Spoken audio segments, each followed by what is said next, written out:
agama, dia siapalah PhD pun duk bangga, kan, duk bangga. Kemudian dia duk jajar mata sampai dalam kuliah, duk jajar apa ni ustaz PhD ni apalah sangat, kan. Baik, kalau dia kata macam tu, maksudnya dia tak lalui PhD tu lagi,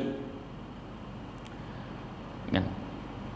Kalaulah dia lalui PhD tu, belum tentu lulus. Hak dia duk kata-kata ni, apalah ni ustaz PhD lah, hak dia duk kata tu, dia belum tentu lagi lulus kalau ambil PhD. Bahkan mungkin dia tak layak pun nak ambil PhD tu. Dia tak layak pun. So kalaulah dia belum diuji lagi, so jangan duk cakap banyak ah. Kalau dia ambil PhD tu, silap-silap dia pun tak lulus. So begitulah manusia. Belum diuji lagi, kadang-kadang dah sangka, aku ni kira salat 5 waktu, puasa Ramadan cukup, zakat bayar, kan, haji dah pergi dah, kan. Duk rasa macam syurga. Sedangkan bagaimana ujian-ujian yang kita lalui tu? Sedangkan sepanjang kehidupan kita ni adalah ujian. Kita sangka, okeylah, aku dah lalui ujian. Dulu aku dapat sakit, kan, aku alhamdulillah aku sabar. Sepanjang sakit ni aku salat, aku berzikir. Dia duk rasa hak ujian, hak susah tu, hak berapa lama dia senang, kadang-kadang dia lupa Allah. Kerana dia tak faham bahawa itu juga adalah ujian.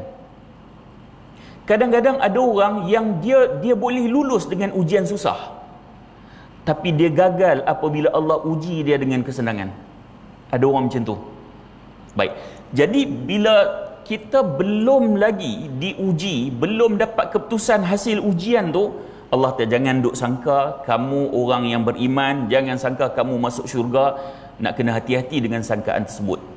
Baik, kemudian apa lagi Allah kata, walaqad fatanna alladhina min qablihim fala ya'lamanna Allah alladhina sadaqu wala ya'lamannal kadhibin. Dan sungguh kami telah uji orang sebelum mereka, maka Allah mengetahui orang benar dan mengetahui orang dusta. Dulu lagi Allah dah uji manusia, dan daripada ujian itulah Allah nampak, berdasarkan ujian itu barulah dilihat siapa yang benar, siapa yang berdusta tentang keimanan. Siapa yang benar, siapa yang dusta berdasarkan ujian. Umat terdahulu Allah dah uji, kan? Umat terdahulu Allah dah uji. Sebab tu dia kata Allah sudah menguji orang-orang sebelum mereka, iaitu orang yang jujur dalam pengakuan keimanan dari orang-orang dusta dalam perkataan dan pengakuannya. Maka Allah mengetahui apa yang telah terjadi dan apa yang akan terjadi. Baik, satu hal yang mustahil di dunia ni, apabila seseorang menyangka bahawa dia tidak diuji. Itu mustahil. Itu mustahil.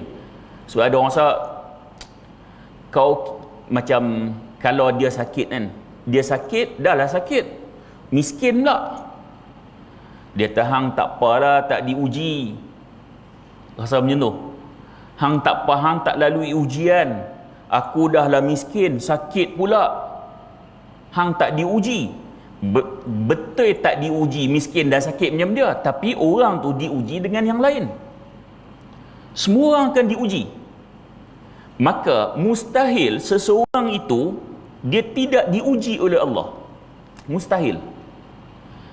Kalaulah ada orang yang tidak diuji oleh Allah, sudah tentu kira kalau lebih beriman, lebih tidak diuji oleh Allah, maka orang yang tidak akan diuji itu adalah para rasul lah. Tetapi lebih tinggi iman seseorang itu, maka lebih besarlah ujian dia. Lebih tinggi ujian, lebih tinggi iman, maka lebih besar ujian. Kadang-kadang sampai kita rasa, kenapalah Allah bagi kita ujian macam ni? Kita rasa besar lah tu. Maksudnya kalaulah besar ujian tu, kita dah ada level yang mungkin level yang baik lah. Kerana kita perlu sedar bahawa lebih besar ujian, lebih tinggi iman seorang tu, maka lebih besar ujian terhadap dia. Hatta syaitan pun dia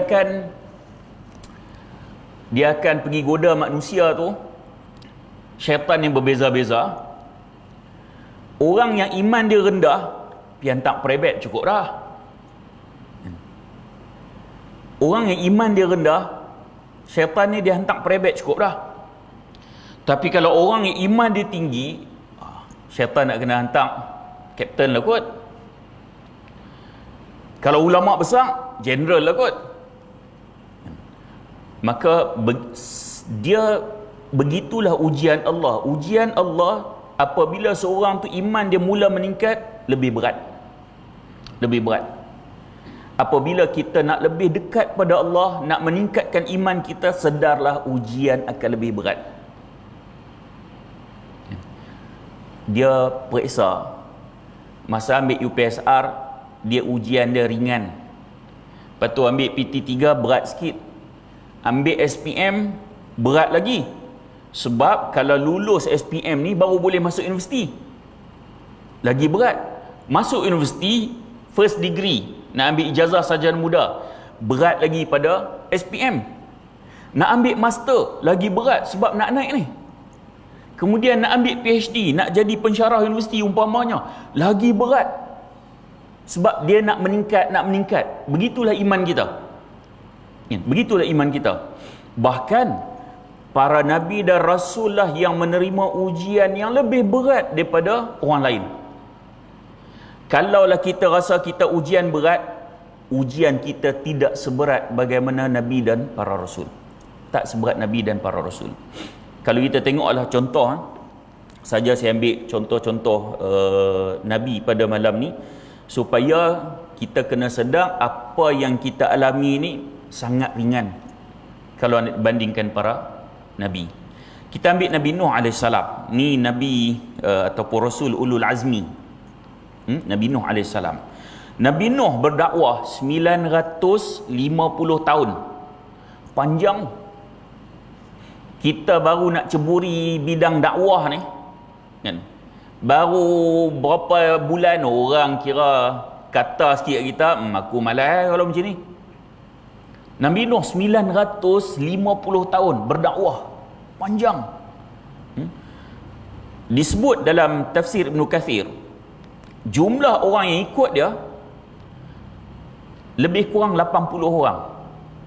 950 tahun tu, jumlah ikut lebih kurang 80 orang. Tak ramai. Sebab tu, kejayaan dakwah seseorang itu bukan pada ramai pengikut. Tak. Kan dalam hadis Nabi, Nabi yang dipertontonkan dengan pengikut para Nabi. Rasulullah sebut ada Nabi yang seorang je pengikut dia. Dan ada Nabi tak ada pengikut. Tak ada followers. Jadi, ukuran kejayaan dakwah seseorang itu bukan pada ramai orang yang ikut. Bukan. Hatta para Nabi pun ada yang ikut 10 orang, ada seorang, bahkan tak ada pengikut. Nabi Nuh 950 tahun, 80 orang. Tak ramai. Jadi jangan kecewa. Allah tak tanya berapa orang yang dah berjaya kita ubah. Tapi Allah tanya apa usaha kita dalam dakwah. Sebab tu saya selalu sebut contoh Nabi SAW ketika Abu Talib meninggal dunia dalam keadaan kufur. Nabi sangat sedih kerana Abu Talib ni banyak bantu mempertahankan Nabi. Bila Nabi sedih, Allah turunkan ayat innaka la tahdi man ahbabta walakinallaha yahdi man yasha. Sungguhnya kamu wahai Muhammad tak mampu nak bagi hidayah pada siapa yang kamu sayang. Allah lah yang bagi hidayah kepada siapa yang Allah nak. Urusan hidayah ni bukan milik manusia. Hatta Rasulullah, kekasih Allah, Rasulullah pun tak mampu nak bagi hidayah pada bapa saudara dia. Siapa kita? Jadi kita ni kadang-kadang kita buat program masjid. Kita dah war-warkan dah. Kadang poster dah buat. Dah blast dalam grup WhatsApp. Ada kuliah, ada ceramah, sekian. Bila hari jadi tu tengok orang tak amal. Kita tahu, lepas ni aku malas dah nak buat untuk apa pun. Kita dah mula rasa malas. Allah tak nilai berapa ramai hak dah berjaya berubah ni tak. Sebab hidayah ni milik Allah. Yang Allah nilai usaha kita tu. Kita dah buat, kita dah war-war, kita buat poster. Hak tak berjaya tu, semua hak kita dah usaha tu, ada pahala di sisi Allah. Walaupun kita rasa, gagal lah, aku dah buat macam-macam, gagal. Tak, kita rasa gagal, tetapi sudah ada ganjaran di sisi Allah. So, jangan kecewa. Nabi Nuh AS, 950 tahun, lebih kurang 80 orang, kata Ibn Kathir. Baik. Nabi Nuh AS, sepanjang baginda menyampaikan dakwah, dia diperkecilkan, dia dihina, dicerca, dan inilah tabiat dakwah para nabi. Nak sampaikan kebenaran akan dihina, nak sampaikan kebenaran akan diperli, akan dicerca. Ini tabiat dakwah. Para nabi melalui semua ni. Bahkan Allah berfirman, faqala al-mala'u alladhina kafaru min qaumihi ma naraka illa basharan mithlana wa ma naraka ittaba'aka illa alladhina hum aradhiluna badiyar ra'yi wa ma nara lakum alaina min fadli bal nadhunnukum kadhibin. Maka berkatalah ketua-ketua kafir dari kaumnya. Biasanya hak menentang para nabi dan rasul ni adalah orang-orang yang ada kuasa, orang-orang yang ada jawatan, ketua-ketua masyarakat. Jadi ketua-ketua masyarakat kaum Nabi Nuh ni kata, kami tidak memandangmu wahai Nuh melainkan sebagai seorang manusia seperti kami. Wahai Nuh, kamu ni manusia macam kami juga, dan kami tidak nampak golongan yang mengikutmu melainkan orang-orang yang miskin dan hina di kalangan kami, lagi berfikiran singkat, dan kami juga tidak memandang kamu semua mempunyai sebarang kelebihan yang mengatasi kami, bahkan kami menganggap kamu orang pendusta. Wahai Nuh, kamu ni manusia macam kami juga. Hak ikut kamu pun orang miskin, orang tak berapa nak cerdik, bolehlah ikut kamu. Kata-kata seperti ini dilalui oleh para nabi dan rasul, bukan Nabi Nuh saja. Hatta kita duk belajar sirah Rasulullah SAW pun menerima kata-kata yang sama. Baik. Apabila Nabi Nuh AS, bila dia rasa ni sempit dada dengan kaum dia yang 950 tahun berhadapan dengan kaum yang macam ni, dia tak ada tempat mengadu melainkan Allah. Kalau tuan-tuan tengok dalam surah Nuh, yang bagaimana Nabi Nuh memanjatkan doanya kepada Allah Subhanahu wa taala. Apa kata Nabi Nuh? Qala rabbi inni da'autu qaumi lailan wa nahara. Wahai Tuhan, aku berdakwah pada kaumku siang dan malam. Tuan-tuan, 950 tahun siang dan malam. Falam yazidhum du'ai illa firara. Tidaklah mereka menyahut panggilan aku ni, seruan aku, dakwah aku, melainkan mereka melarikan diri daripada aku. Tak mau dengar. Kemudian Nabi Nuh kata pada Allah lagi apa? Wa inni kullama da'awtuhum litaghfira lahum ja'alu asabi'ahum fi adhanihim wastaghshaw thiyabahum wa asarru wastakbaru istikbara. Apa kata Nabi Nuh lagi? Dan sungguhnya tiap-tiap kali aku menyeru mereka untuk beriman supaya engkau mengampunkan dosa-dosa kalau mereka beriman, lalu ada yang menyumbatkan jari dia dalam telinga. Ja'alu asabi'ahum fi adhanihim, tutup telinga. Ni Nabi Nuh AS berdakwah 950 tahun kepada kaumnya yang ingkar ni, siang dan malam. Bila dia bercakap, ada yang ambil jari tutup telinga, dan ada yang ambil pakaian wastaghshaw thiyabahum, ambil pakaian tutup. Ni Nabi Nuh berhadapan ni. Tuan boleh bayangkan, saya lah lemah tak lemah ni, katalah kalau saya main masjid ni, dah lah aircon, Kapet pula. Orang bagi sagu hati pula. Tiba-tiba saya bagi kuliah, tuan-tuan tutup telinga, saya balik terus. Lemah tak lemah? Balik terus. Nabi Nuh AS 950 tahun siang dan malam berhadapan dengan kaum yang ingkar. Dia bercakap, orang tutup telinga, ambil baju tutup. Oh, jauh dakwah kita dengan para nabi. Jadi kalau ustaz duk berdakwah ni kira senang banyak Kalau dia berdakwah orang tak ramai, orang tak apa nak dengar, kira sikitlah ujian tu. Kira orang tak tutup telinga lagi. Belum ambil baju selubung lagi. Ni Nabi Nuh AS berhadapan dengan kaum yang sangat ingkar.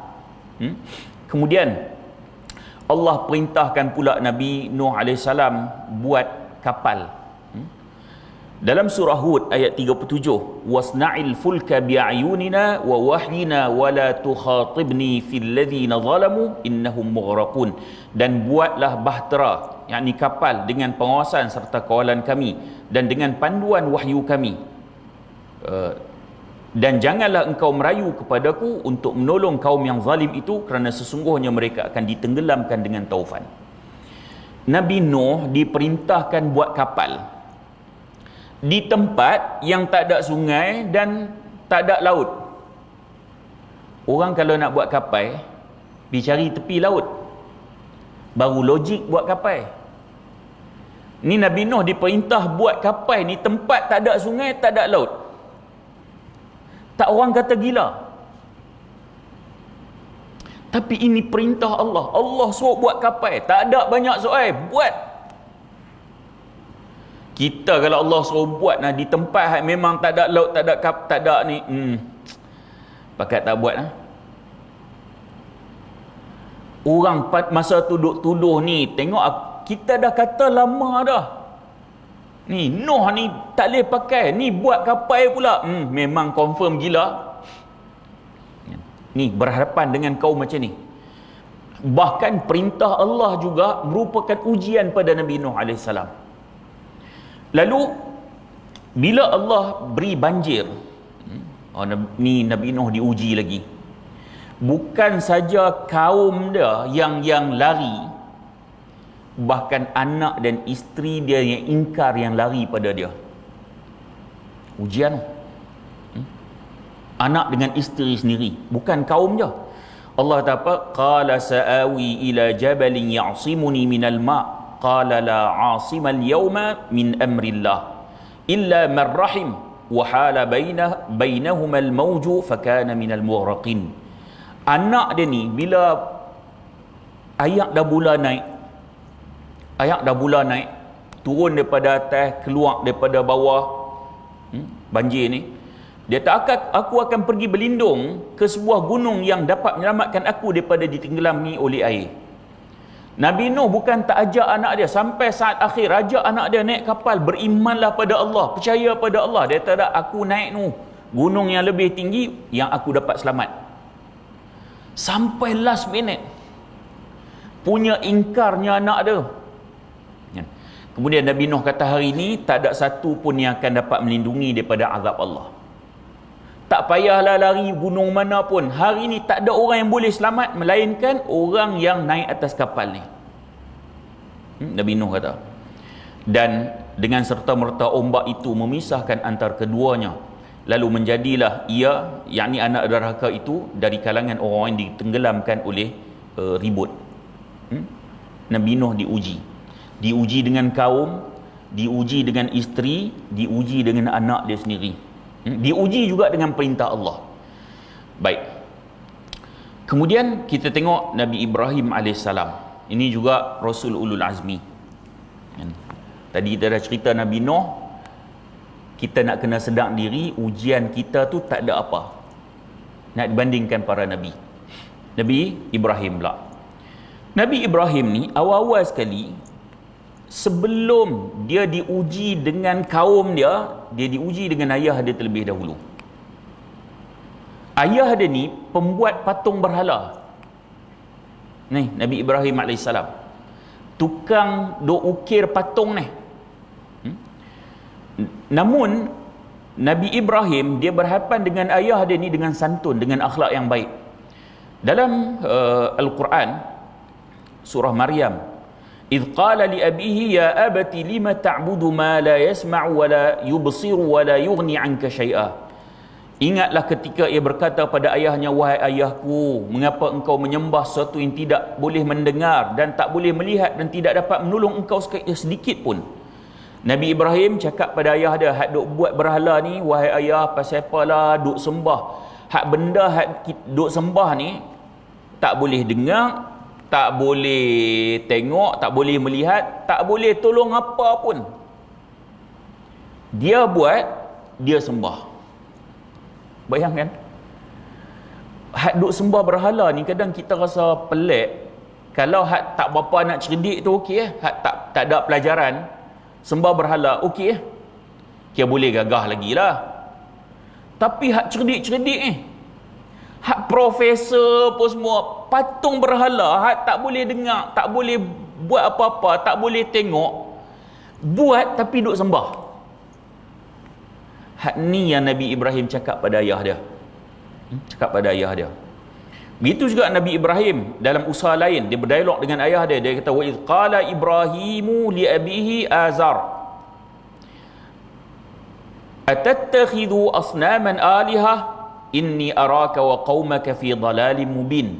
Dan ingatlah di waktu Ibrahim berkata pada ayahnya, yakni Azar, nama ayah dia, "Layakkah kamu menjadikan berhala-berhala sebagai Tuhan? Sesungguhnya aku melihat kamu dan kaummu dalam kekeliruan yang nyata, kesesatan yang nyata." Ini dialog Nabi Ibrahim AS dengan ayah dia. Bila dia dah berdakwah pada ayah dia berdakwah pada kaum dia macam biasa akan ingkar. Kaum Nabi Nuh ke, kaum Nabi Lut ke, kebanyakannya mereka menolak dakwah para Nabi dan Rasul. Baik, ramai yang ikut Nabi Ibrahim, orang-orang lemah, orang tak ada kuasa, orang lemah ikut Nabi. Kemudian Nabi Ibrahim kata seperti yang difirmankan oleh Allah Subhanahu wa taala, "Tallahi la akidanna asnamakum." Demi Allah, sungguhnya aku akan melakukan tipu daya terhadap berhala-berhala kalian. Nabi Ibrahim dia doa, satu hari nanti demi Allah aku akan melakukan tipu daya supaya kaum aku ni sedap bahawa berhala tu tak mampu buat apa-apa. Nabi Ibrahim dah pasang rancangan dah.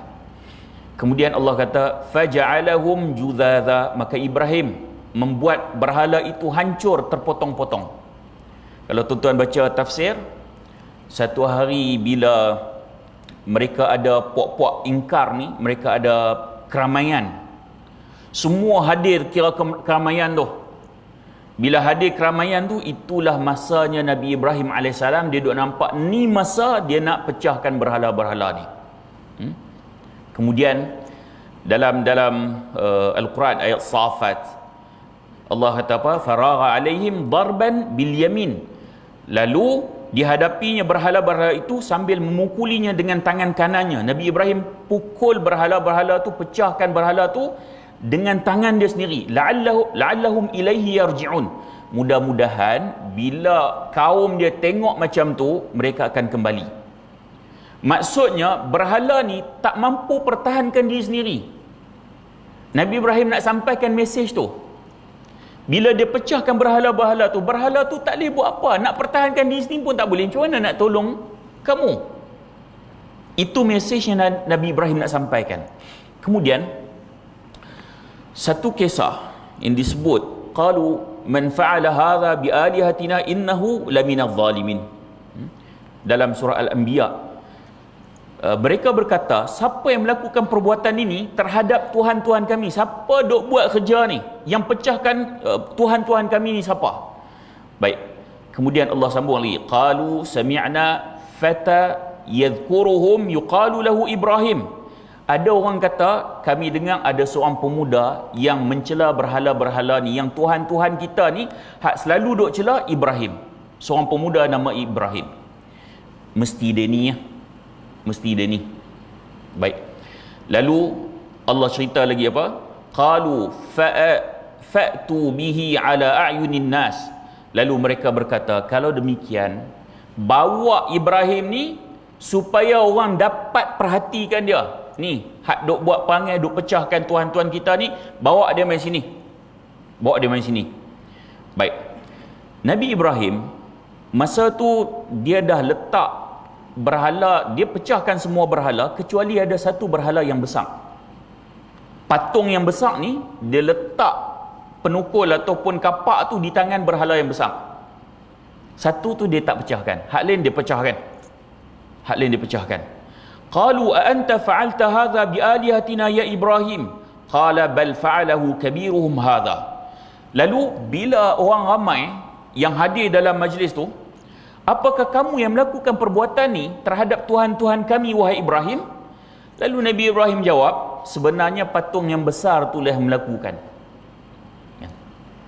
Bila orang kata, kamu kan duk pecahkan ni berhala Tuhan-Tuhan kami ni, kemudian Nabi Ibrahim kata, tengoklah ni kapak ada kat tangan siapa?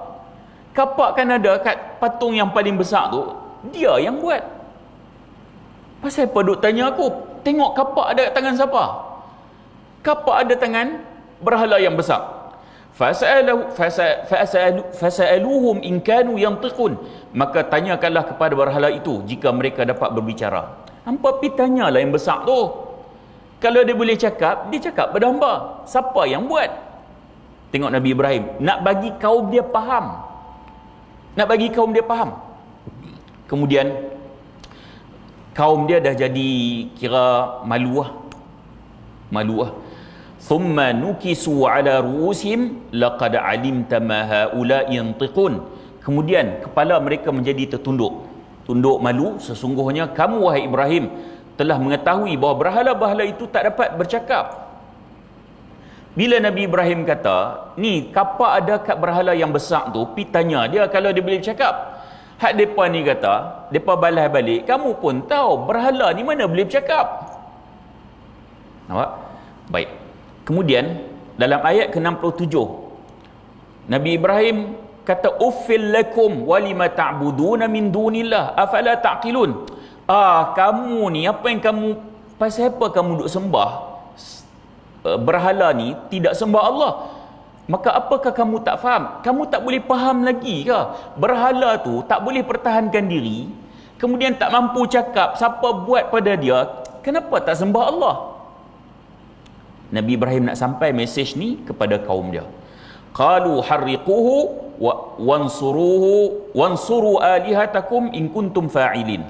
Lalu bila mereka tak mampu nak jawab dah, hujah dah habis. Puak-puak kufar, puak-puak yang kufur ni, bila mereka dah tak ada hujah, dia nak guna cara lain. Mereka kata apa? Mereka kata,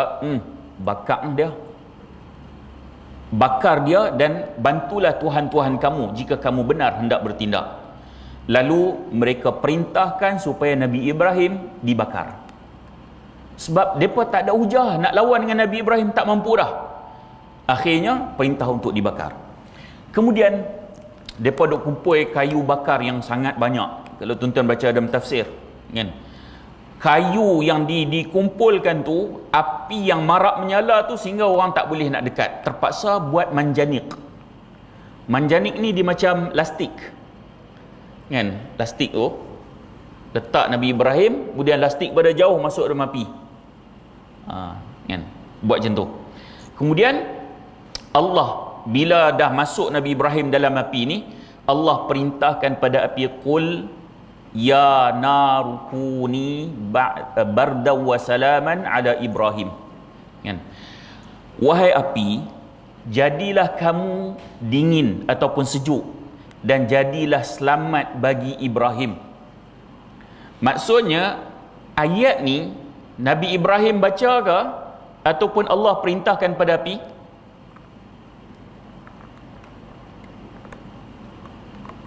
Nabi Ibrahim Allah perintahkan pada api, bukan Nabi Ibrahim baca.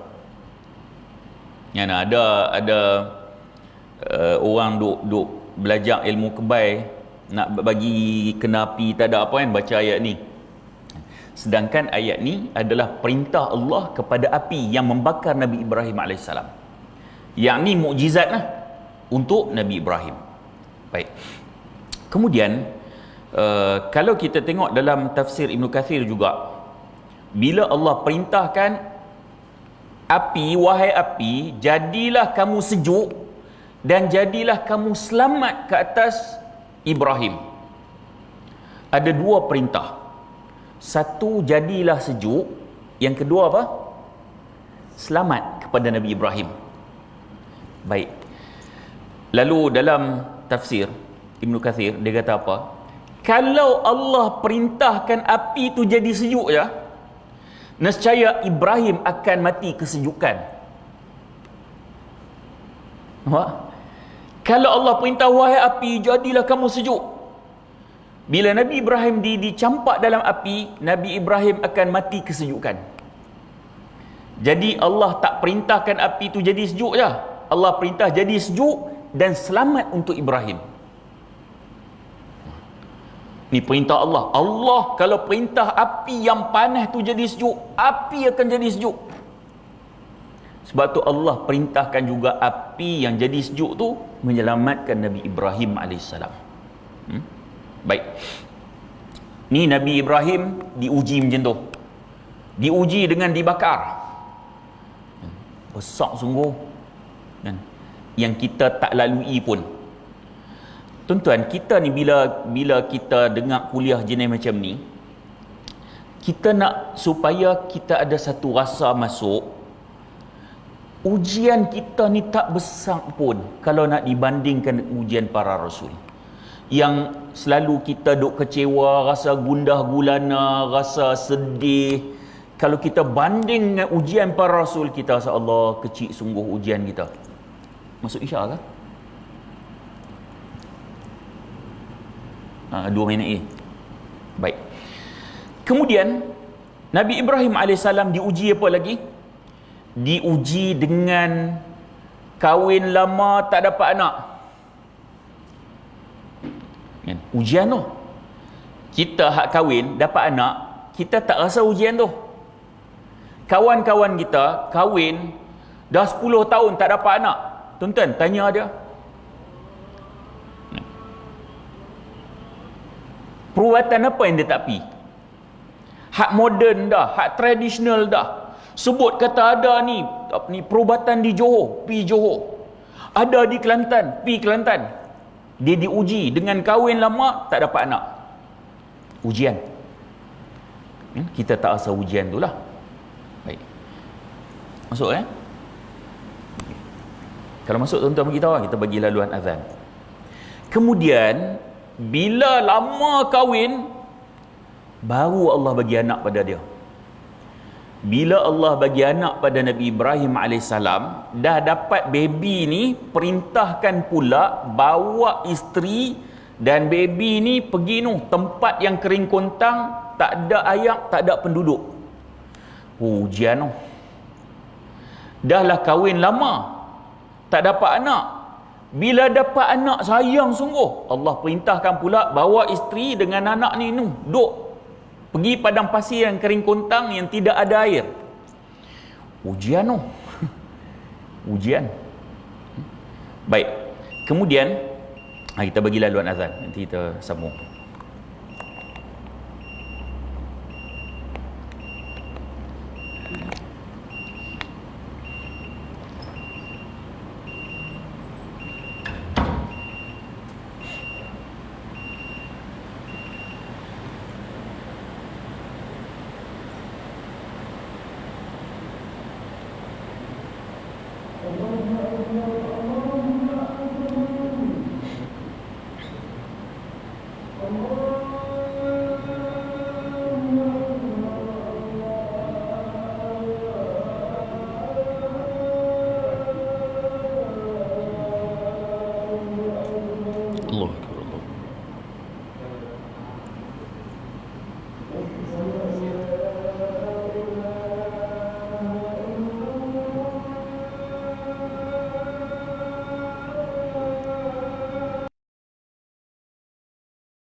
Baik, kisah Nabi Ibrahim AS ni, tengok dalam tafsir Ibn Kathir, bila Allah perintahkan Nabi Ibrahim bawa isteri dia Hajar dengan anak dia Ismail, masa tu baby lagi, pi letak di kawasan yang kering kontang, yang tak ada air, tak ada penduduk, sampai bila Nabi Ibrahim simpan letak kat situ, dia nak pi tu, kemudian Hajar kata, wahai Ibrahim, kemana engkau akan pergi meninggalkan kami di lembah yang sunyi dan tidak berpenghuni ini? Hajar duk tanya, pasal apa duk tinggal kat tempat yang macam ni? Kemudian Hajar duk tanya lagi, Nabi Ibrahim dia tak menoleh. Kemudian Hajar tanya, apakah Allah yang telah memerintahkan kamu dengan ini? Nabi Ibrahim kata ya. Bila Nabi Ibrahim jawab ya, kemudian Hajar kata, jika demikian Allah takkan meninggalkan kami. Dahsyat. Tuan-tuan, kita nak pergi mana-mana, katalah nak pergi umrah lah, kita tinggal anak dengan isteri, bagi bekal cukup dah, duk rumah kira selamat lah. Tu pun duk pergi sana, duk teringat lagi yo. Makan apa, duk teringat lagi. Ni bayangkan Allah perintah letak tempat tak ada apa-apa. Tapi Hajar ni, tengok tuan-tuan, tengok, yakin dia pada Allah, kalau yang tu perintah Allah, Allah takkan tinggalkan kami. Maksudnya, walaupun Ibrahim tinggalkan kami, Allah takkan tinggalkan kami kerana itu perintah Allah. Oh, tuan-tuan, ujian perasaan, ujian, mari ikut macam-macam, ujian dibakar, ujian fizikal, ujian perasaan. Baik. Kemudian bila Nabi Ibrahim dah jumpa anak dia, dah berlalu tempoh yang agak panjang, kemudian bila dah jumpa anak dia sayang, had kahwin lama tak dapat anak, kemudian dapat anak sayang, Allah perintah pi letak tempat yang tak ada apa-apa pula, kemudian lama jumpa pula, dah remaja, Allah perintahkan pula untuk disembelih. Tuan-tuan, kadang kita duk baca je tentang kisah Nabi Ibrahim ni, tapi kita tak cuba feel, tak cuba mendalami betapa besar ujian tu. Sebab kita duk baca, duk dengar, kita tak cuba hayati. Kalau kita cuba hayati, besar sungguh ni ujian ni, tak mampu. Macam-macam. Dah lama tak jumpa Allah suruh sembelih pula.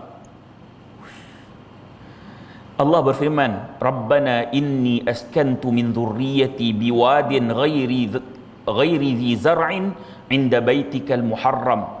Rabbana liyuqimus salata faj'al af'idatan minan nasi tahwi ilaihim warzuqhum minats thamarati la'allahum yashkurun. Nabi Ibrahim dia tak beralih pada Hajar ni. Kemudian bila dia dah jalan satu tempat dah tak nampak, dia berhenti, dia doa pada Allah. Dia kata, wahai Tuhan kami, sesungguhnya aku telah menempatkan sebahagian daripada zuriat keturunanku di sebuah lembah yang tidak ada tanaman padanya. Di mana? Makkah sekarang. Di sisi rumahmu yang diharamkan mencerobohinya. Tengok, wahai Tuhan kami, aku dah letak kat situ tempat yang tak ada apa-apa. Nabi Ibrahim doa apa? Wahai Tuhan kami, mereka ditempatkan di situ supaya mereka mendirikan salat. Daripada zuriat keturunan aku, bukan utamakan makan minum dulu, salat dulu. Padahal letak tempat yang tak ada makanan, tak ada apa-apa, bukan doa hak keselamatan, hak doa yang lain-lain dulu, salat dulu. Betapa pentingnya urusan salat di sisi Nabi Ibrahim AS. Kita kalau anak kita duduk jauh kan, duduk asrama, dia telefon dah, tanya dah makan belum? Yang makan dulu kan. Nabi Ibrahim tempat tak ada apa-apa, hak letak yang keutamaan salat dulu. Kemudian Nabi Ibrahim doa apa lagi? Oleh itu jadikanlah hati sebahagian dari manusia tertarik gemar kepada mereka. Maksudnya nanti kalau orang lain datang gemar pada mereka ni, hak anak isteri hak dia tinggal ni, dan kemudian kurniakanlah rezeki pada mereka dari berbagai jenis buah-buahan dan hasil tanaman, semoga mereka bersyukur. Baru mari hak ni keselamatan makan minum, baru mari hak tu. Kita lah, kalau kita berada di situ, di tempat Nabi Ibrahim, doa yang pertama kita minta, ya Allah selamatkan anak isteri aku, bagilah makanan pada mereka. Kalau kita, tapi Nabi Ibrahim letak yang awal sekali adalah soal iman, kemudian barulah hak makan minum ni.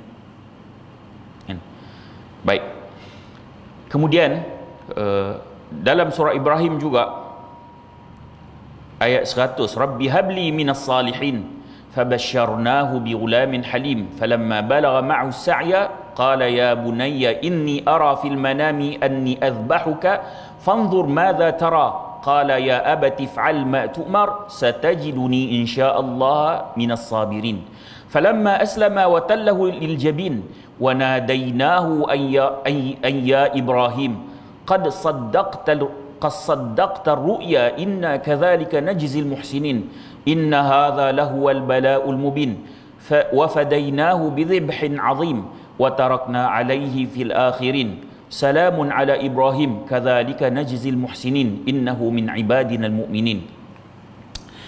Tuhanku, berilah kepadaku termasuk orang-orang yang saleh, maka kami beri dia khabar gembira dengan seorang anak yang sabar. Ni ayat yang awal-awal dulu, masa Nabi Ibrahim nak anak, kemudian lahir Ismail. Maka ketika sampai bersamanya, mampu berusaha, yakni remaja, berkata, wahai anakku, sesungguhnya aku melihat dalam tidur bahawa aku menyembelih kamu, maka perhatikanlah apa pendapatmu. Nabi Ibrahim terima wahyu daripada mimpi. Mimpi Nabi-Nabi ni mimpi benar, bukan macam mimpi kita, kan? Kita kira kalau dalam mimpi Undertaker boleh kalah dengan kita, kan? Mimpi, kan? Jadi hero selalu. Tapi mimpi para Nabi, mimpi benar. Allah beri wahyu pada Nabi Ibrahim melalui mimpi untuk sembelih anak dia Ismail.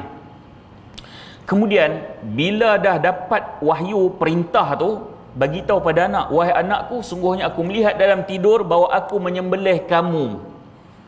Kemudian apa kata Nabi Ismail? Wahai bapakku, kerjakanlah apa yang kamu diperintahkan, akan kamu dapati aku insya-Allah termasuk orang yang sabar. Wahai bapakku, apa yang Allah perintahkan buat, kamu akan lihat aku sabar dalam menempuhinya. Dahsyat. Bapa Nabi, bapa beriman dengan didikan Nabi Ibrahim AS melahirkan anak yang hebat. Kenapa Nabi Ismail hebat? Daripada kecil lagi telah diberi ujian, telah disaring. Baby lagi hajar bawa tempat apa nama yang tak ada ayah, tak ada penduduk apa semua, dah telah disaring. Maka dia jadi orang hebat. Sebab tu orang yang melalui proses ujian ni, dia lulus ujian, dia jadi orang hebat. Baik. Maka ketika keduanya berserah diri dan dia membaringkan di atas keningnya, dan kami panggil dia, wahai Ibrahim, sungguh kamu telah membenarkan mimpi. Sesungguhnya kami demikian itu membalas orang yang berbuat baik. Sesungguhnya ini benar-benar suatu ujian yang nyata, dan kami tebus dia dengan sembelihan yang besar. Yakni Allah gantikan Nabi Ismail itu dengan qibash. Maksudnya bila Allah perintahkan pada Nabi Ibrahim untuk nak sembelih Nabi Ismail, itu ujian. Untuk patuh pada perintah tanpa banyak soal. Tuan-tuan, kalau Nabi Ibrahim AS nak persoalkan perintah Allah, boleh tak? Ya Allah, di negara Arab ni unta punyalah banyak, kambing bersepah-sepah, tak suruh aku sembelih kambingnya. Bersepah suruh sembelih anak aku.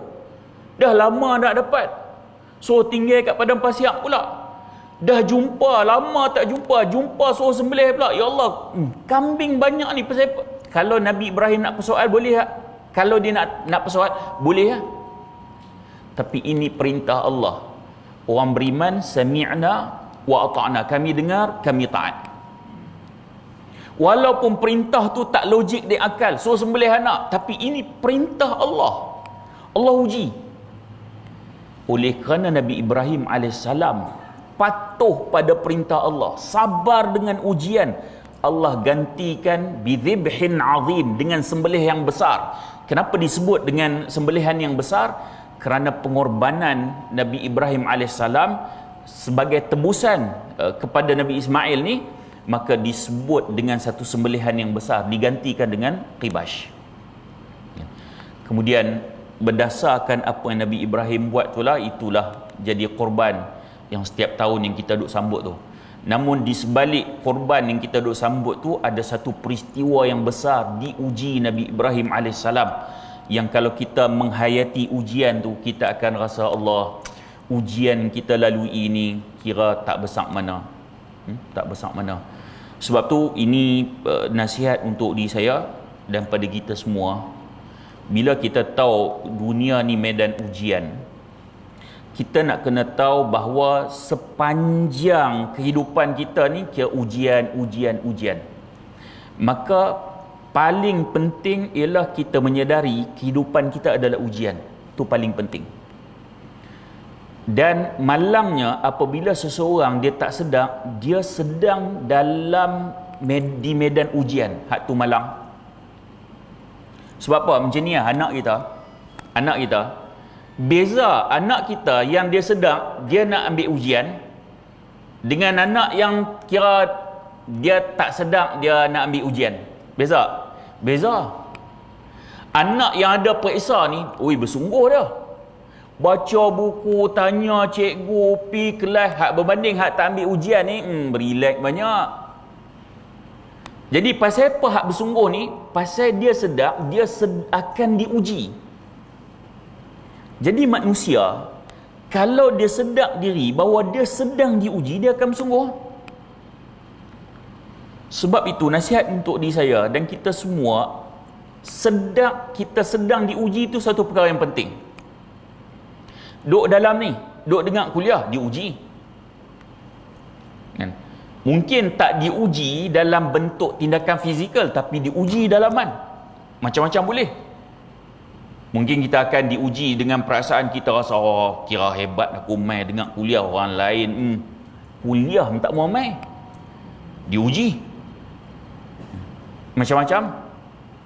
Sagi kita keluar pada masjid, kita pergi singgah kedai, diuji lagi. Kita balik rumah pun diuji lagi. So nak kena sedar sepanjang hidup kita ni ujian. So kalau kita sedar yang tu, kita akan berhati-hati dalam setiap tindakan kita. Kalau kita tak sedar kita berada di medan ujian, maka dikhawatiri kita akan tergelincir. Dikhawatiri.